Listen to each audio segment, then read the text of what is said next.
जय श्री राम भाइयों। आज हम तुलना करेंगे रामायण काल के महारथी मेघनाद की महाभारत काल के महारथी कर्ण के साथ, जिसमें हमारा मुख्य पॉइंट यही रहेगा कि क्या कर्ण मेघनाद की प्रचंड माया का सामना कर सकते थे। इसके लिए हमें सबसे पहले यह जानना होगा कि मेघनाद और कर्ण की मुख्य युद्ध कला कौन कौन सी है।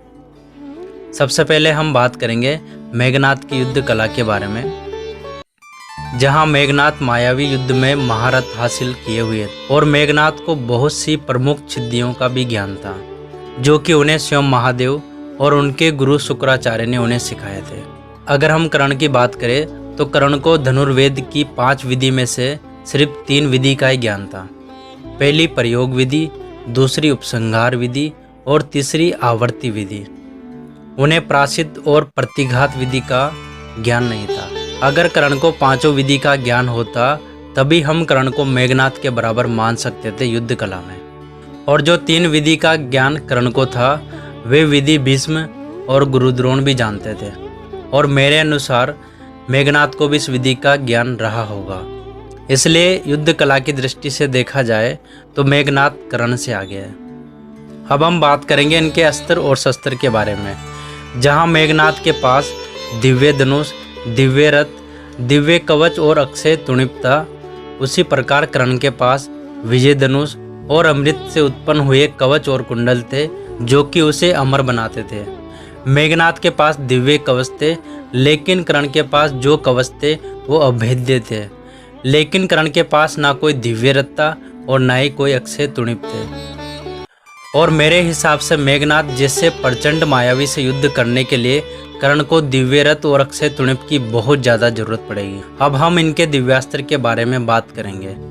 तो आइए जानते हैं मेघनाद के पास वैष्णव अस्त्र, ब्रह्मशिरास्त्र, असुरास्त्र, भगवान ब्रह्मा द्वारा दिया गया नागपाश अस्त्र आदि बहुत सारे अनेक अस्त्र थे, जिनके नाम से ही सामने वाले महारथी कांप उठते थे। एक बार रात्रि के युद्ध में अपनी माया का प्रयोग करके स्वयं भगवान राम और लक्ष्मण को नागपाश में बांध लिया था।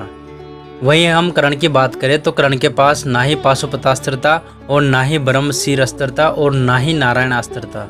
जिन्होंने महाभारत को अच्छे से अध्ययन किया हो तो उन्हें मालूम होगा कि कर्ण के पास ये अस्त्र नहीं थे। कर्ण के पास ब्रह्मास्त्र, आग्नेयास्त्र, इंद्रास्त्र आदि ये अस्त्र थे। ये अस्त्र आपको लगभग ज़्यादातर महारथी के पास मिल जाएंगे। बस कर्ण के पास भार्गव अस्त्र था, जो कि उन्हें भगवान परशुराम ने दिया था। लेकिन ये अस्त्र भी ज़्यादा प्रलंकरकारी अस्त्र नहीं था। और कर्ण के पास वासवी शक्ति थी, लेकिन हम कर्ण की तुलना कर्ण के कवच और कुंडल के साथ करेंगे या फिर वासवी शक्ति के साथ करेंगे, क्योंकि दोनों चीज़ें कर्ण के पास एक साथ नहीं थी। क्योंकि इंद्रदेव ने कवच कुंडल के बदले कर्ण को वासवी शक्ति दिए थे, इसलिए हमारी तुलना में वासवी शक्ति नहीं होगी।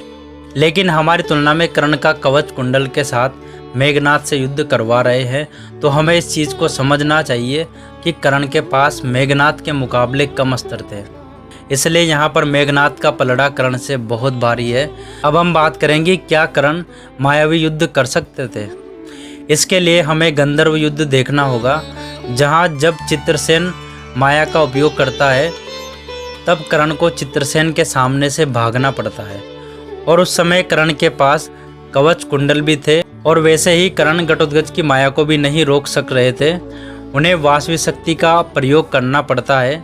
अगर कर्ण के पास वासवी शक्ति नहीं होती तो वे घटोत्कच का भी वध कभी नहीं कर सकते थे। लेकिन मायावी युद्ध में कर्ण बहुत कमजोर थे, और इस तुलना में हम वासवी शक्ति को भी नहीं जोड़ रहे हैं। इसलिए कर्ण कभी भी मेघनाद को युद्ध में नहीं हरा सकते थे। और यहाँ पर बहुत से लोग ये भी कहेंगे कि कर्ण कवच कुंडल के साथ अमर था। इस बात को मैं भी मानता हूँ, लेकिन इंद्रदेव भी तो अमर थे। लेकिन जब मेघनाद उन्हें नहीं मार सकता था तो उसने बंदी बना लिया था। वैसे मेघनाद कर्ण को अपनी माया से बंदी बना लेते। अगर कर्ण गंधर्व से नहीं भागते तो चित्रसेन ही कर्ण को कवच कुंडल के साथ बांध लेते, जैसे उसने अपनी माया से दुर्योधन को बांधा था। मेघनाद तो आराम से कर्ण को कोई दिक्कत के ही कवच कुंडल के साथ ही अपनी माया द्वारा बंदी बना लेते। तो दोस्तों, आज का वीडियो यहीं पर ख़त्म होता है। अगर आपको वीडियो अच्छा लगा हो तो कमेंट करके ज़रूर बताएं, और अगर आप पहली बार हमारे चैनल पे आए हो तो हमारे चैनल को सब्सक्राइब करें।